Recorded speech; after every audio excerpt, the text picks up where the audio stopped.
प्यारे विद्यार्थियों नमस्कार। स्वागत है आप सभी का आपके अपने YouTube चैनल आरपी स्टडी में। तो आज हम दोस्तों बीएसटीसी एग्जाम व पीटीटी एग्जाम 2024 के लिए राजस्थान सामान्य ज्ञान के इंपॉर्टेंट क्वेश्चन देखने वाले हैं। अगर आप भी बीएसटीसी एग्जाम या पीटीटी एग्जाम 2024 की तैयारी कर रहे हो दोस्तों, यकीन मानिए ये क्लास आपके लिए रामबाण रहेगी। तो क्लास को ध्यान से पूरा देखना है और लास्ट में कमेंट करना कि आपके सही कितने होते हैं। जी हाँ दोस्तों, ये ऐसे प्रश्न जो एग्जाम में क्या है सीधे आते हैं, बार बार आते हैं। ठीक है, तो आप सभी साथ में क्या करें, कमेंट और काउंट कीजिए। तो देखिए दोस्तों, पहला प्रश्न क्या पूछ चुका है, देश में चांदी की सबसे बड़ी खान कहाँ पर स्थित है, बताओ भाई। दोस्तों देश में चांदी की सबसे बड़ी खान कहाँ पर है, उदयपुर में, डेगाना में, मकरेड़ा में, जयपुर में। तो यहाँ पर जो भी ऑप्शन है राइट करा है, ठीक है ना। देश में चांदी की सबसे बड़ी खान कहाँ पर है, उदयपुर में, झीलों की नगरी में। ये ऑप्शन आपका राइट है। चलिए दोस्तों आगे बढ़ लेते हैं। अगला प्रश्न देखो फटाक से क्या पूछ रखा है, सिलीसेट झील कहाँ पर, बताओ भाई। सिलीसेट झील कहाँ पर, कमेंट कीजिए। झीलों से बहुत सारे क्वेश्चन आते हैं एग्जाम में, ठीक है ना। तो कमेंट कीजिए सिलीसेट झील कहाँ पर है, अजमेर में, राजसमंद में, अलवर में या जयपुर में।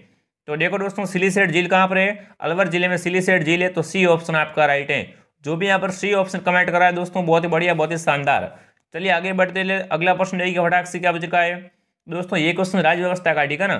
तो बताएंगे मुख्य सचिव की नियुक्ति किसके द्वारा की जाती है, बताओ भाई। मुख्य सचिव की नियुक्ति कौन करता है, राष्ट्रपति, मुख्यमंत्री, राज्यपाल या मंत्रिपरिषद, बताओ। मुख्य सचिव की दोस्तों नियुक्ति कौन करता है, मुख्यमंत्री करता है। जो भी ऑप्शन नंबर बी राइट कर रहा है, देखो नाम से स्पष्ट है, मुख्य सचिव और मुख्यमंत्री, ठीक है ना। तो जो भी ऑप्शन नंबर बी राइट कर रहा है, ऑप्शन बी को लॉक किया जाए। चलिए दोस्तों आगे बढ़ लेते हैं। अगला प्रश्न देखो, आप सभी इन सारे क्वेश्चनों को क्या करो, एक बार पूरे के पूरे याद कर लो, रट के पी जाओ। अगला प्रश्न देखिए, राजस्थान में सर्वाधिक तालाब किस जिले में, बताओ भाई। राजस्थान में सर्वाधिक तालाब है जो कौन से जिले में है, भीलवाड़ा में, पाली में, बूंदी में या राजसमंद में, बताओ। राजस्थान में सर्वाधिक तालाब किस जिले में स्थित है, तो वो जिला आपका भीलवाड़ा, ठीक है ना। सर्वाधिक दोस्तों तालाब वाला जिला कौन सा, आपका भीलवाड़ा। तो जो भी ऑप्शन नंबर ए राइट कर रहा है, ऑप्शन ए को दोस्तों यहाँ पर लॉक किया जाए। चलिए आगे बढ़ते दोस्तों। अगला प्रश्न देख लो फटाक से क्या बच रखा है, 5वां प्रश्न आपके सामने आ चुका है। उदयनाथ पर्वत कहाँ पर है, बताओ भाई। उदयनाथ पर्वत दोस्तों किस जिले में है, जयपुर में, उदयपुर में, अलवर में या बीकानेर में, बताओ। ये क्वेश्चन बहुत बार आ चुका है। उदयनाथ पर्वत कहाँ पर है, कमेंट कीजिए राजस्थान में। तो दोस्तों उदयनाथ पर्वत कहाँ पर है, आपका अलवर जिले में उदयनाथ पर्वत है। सी ऑप्शन आपका राइट है। जो भी यहाँ पर सी कमेंट करे, बहुत ही बढ़िया, बहुत ही शानदार, आपका सही उत्तर आ रहा है। चलिए दोस्तों आगे बढ़ लेते हैं। अगला प्रश्न देखिए, राजस्थान उच्च न्यायालय की खंडपीठ कहाँ पर, बताओ भाई। यहाँ से प्रश्न दो तरीके से बनेगा, ठीक है ना। एक तो खंडपीठ का बनेगा कि हाईकोर्ट की खंडपीठ कहाँ पर है, और एक हाईकोर्ट का मुख्यालय कहाँ पर है। तो देखो दोस्तों, राजस्थान उच्च न्यायालय का मुख्यालय कहाँ पर है, आपका जोधपुर जिले में। तो क्या है दोस्तों, इसका मुख्यालय है। और इसकी खंडपीठ कहाँ पर है, इसकी खंडपीठ जयपुर में है, ठीक है ना, गुलाबी नगरी में। तो डी ऑप्शन आपका राइट है। जो भी यहाँ पर ऑप्शन नंबर डी राइट करा है दोस्तों, बहुत ही बढ़िया, बहुत ही शानदार। दोस्तों जो भी विद्यार्थी बीएसटीसी एग्जाम की तैयारी कर रहे हैं, वीडियो को लाइक शेयर सब्सक्राइब जरूर कीजिए। यहाँ पर आपको संपूर्ण तैयारी बिल्कुल निःशुल्क करवाई जाएगी। अगला देखिए, राजस्थान की जल परी किसे कहते हैं, बताओ भाई। दोस्तों ये किसका उपनाम है, ठीक है ना, उपनाम पूछा है। राजस्थान की जल परी किसका उपनाम है, मीराबाई का, गौरी देवी का, रीमा दत्त का या नीलू का। तो देखो दोस्तों, राजस्थान की जो जलपरी किसे कहते हैं, रीमा दत्त को। किसे दोस्तों, रीमा दत्त को क्या बोलते हैं, राजस्थान की जलपरी बोलते हैं। तो सी ऑप्शन आपका राइट है। चलिए आगे बढ़ लेते हैं। अगला प्रश्न देख लो फटाक से कि राजस्थान का ताजमहल किसे कहते हैं, बताओ भाई।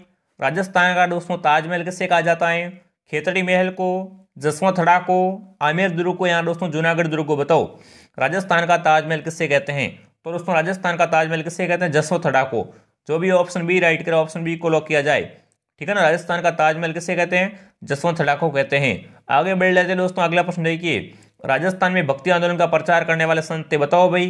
राजस्थान में भक्ति आंदोलन को फैलाने वाले कौन थे, निम्बार्क, नानक, दादू या सूरदास। तो देखो दोस्तों, राजस्थान में भक्ति आंदोलन को फैलाने में अहम भूमिका किसकी थी, दादू दयाल की, ठीक है ना। तो सी ऑप्शन आपका राइट है।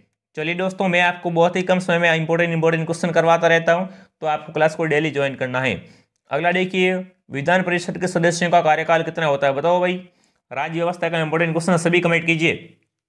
विधान परिषद के सदस्यों का कार्यकाल कितना होता है दोस्तों, 4 वर्ष, 5 वर्ष, 6 वर्ष या 7 वर्ष।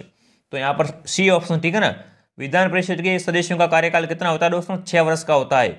जो भी ऑप्शन यहाँ पर सी राइट कर रहा है, ठीक है ना, ऑप्शन सी को लॉक किया जाए दोस्तों। चलिए अगला प्रश्न देख ले। अगला प्रश्न फटाफट कमेंट कीजिए। देखिए, मैसा का पठार, बताओ। देखो भूगोल का इंपॉर्टेंट क्वेश्चन है, ठीक है ना। तो आप सभी कमेंट कीजिए कि मैसा का पठार किस जिले में स्थित है, बांसवाड़ा में, उदयपुर में, सिरोही में, चित्तौड़गढ़ में। तो देखो दोस्तों, मैसा का पठार चित्तौड़ में कहाँ पर है, चित्तौड़गढ़ में दोस्तों क्या है, मैसा का पठार है। जो भी ऑप्शन नंबर डी राइट करा, ऑप्शन डी को लॉक किया जाए। चलिए दोस्तों आगे बढ़ लेते हैं, अगला प्रश्न देख लो। आप सभी साथ में कमेंट और काउंट जरूर कीजिए, ठीक है ना। अगला देखिए, विजय सिंह पति का मूल नाम क्या था, बताओ भाई। विजय सिंह पति का दोस्तों मूल नाम क्या था? भोपाल सिंह, भूप सिंह, सीताराम या विजय रास, बताओ। विजय सिंह पति का दोस्तों मूल नाम क्या था? भूप सिंह था। ये एग्जाम में कई बार क्वेश्चन आ चुका है कि विजय सिंह पति का मूल नाम बताइए। तो दोस्तों इनका मूल नाम क्या था? भूप सिंह इनका मूल नाम था। चलिए दोस्तों 13वां क्वेश्चन देखते हैं फटाफट। बनास नदी का उपनाम है, बताओ भाई। बनास को दोस्तों और क्या कहते हैं? वन की आशा कहते हैं, वागड़ की गंगा कहते हैं, मृत नदी कहते हैं, दोस्तों कांठर की गंगा कहते हैं, बताओ। बनास नदी का उपनाम क्या है दोस्तों? तो देखो दोस्तों, बनास नदी को और क्या कहते हैं? वन की आशा भी कहते हैं, ठीक है ना। ए ऑप्शन आपका यहाँ पर राइट हो जाएगा। चलिए दोस्तों आगे बढ़ लेते हैं, अगला प्रश्न देख लो फटाक से कि चित्तौड़ दुर्ग में स्थित कीर्ति स्तंभ किससे समर्पित है, बताओ भाई। देखो पहली बात की कीर्ति स्तंभ है कहाँ पर? कीर्ति स्तंभ और विजय स्तंभ दोनों कहाँ पर है? चित्तौड़गढ़ दुर्ग में, ठीक है ना। यहाँ पर क्या पूछा है कि चित्तौड़ दुर्ग में स्थित कीर्ति स्तंभ किससे समर्पित है? जैन तीर्थंकर आदिनाथ को, महावीर स्वामी को, राणा सांगा को, या दोस्तों राणा कुंभा को। तो इसका पहला ही ऑप्शन राइट है, ठीक है ना।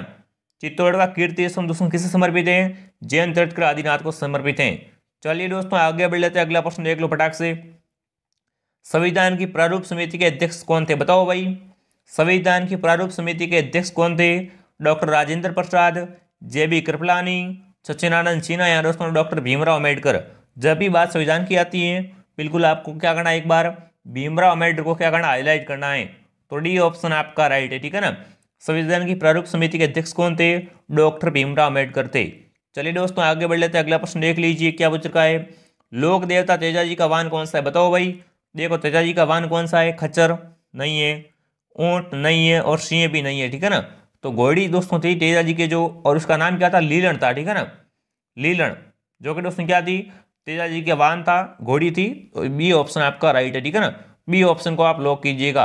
अगला प्रश्न देख लीजिए, कोटा राज परिवार की कुलदेवी कौन है, बताओ भाई। कोटा राज परिवार की कुलदेवी कौन है दोस्तों? गायत्री माता, चौथ माता, दांत माता, या नागणेशी माता। तो देखो दोस्तों कोटा राज परिवार की कुलदेवी कौन है? दांत माता है। सी ऑप्शन आपका राइट है यहाँ पर। चलिए दोस्तों आगे बढ़ लेते हैं, अगला प्रश्न देख लो फटाफट क्या बच रहा है। तो देखिए किस जिले की मेहंदी प्रसिद्ध है, बताओ भाई। मेहंदी कहाँ की फेमस है, कमेंट कीजिए। मेहंदी किस जिले की प्रसिद्ध है, कमेंट करो फटाक से। टोंक, पाली, या दोस्तों कोटा, जयपुर। तो जब भी दोस्तों मेहंदी की बात आती है ना, सोजत पाली, ठीक है ना।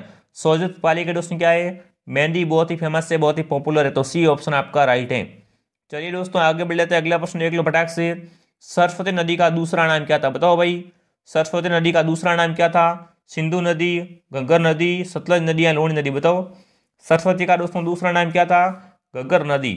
जो भी ऑप्शन बी राइट कराए बहुत ही बढ़िया, बहुत ही शानदार। और ये क्वेश्चन दोस्तों इस क्लास का आखिरी सवाल आपके सामने आ चुका है। विश्व का सबसे बड़ा चांदी का पात्र कहाँ पर है, बताओ भाई। दोस्तों विश्व का, ठीक है ना, विश्व का सबसे बड़ा चांदी का पात्र कहाँ पर स्थित है? राजसमंद में, नागौर में, जयपुर में, या अजमेर में। बिल्कुल फटाफट सभी कमेंट कर दो एक बार कि विश्व का सबसे बड़ा चांदी का पात्र कहाँ पर है? जयपुर में। जो भी ऑप्शन सही राइट करा है बहुत बढ़िया। अब आपको इन 20 में से आपके सही कितने हुए आप कमेंट कीजिएगा। वीडियो को दोस्तों ज़्यादा से ज़्यादा क्या करें, शेयर करें, लाइक करें, सब्सक्राइब करें, ठीक है। आप सभी सब्सक्राइब जरूर कीजिए, यहाँ पर आपको संपूर्ण तैयारी करवाई जाएगी। तो चलिए विद्यार्थियों, मिलते हैं अगली क्लास में। जय हिंद, जय भारत।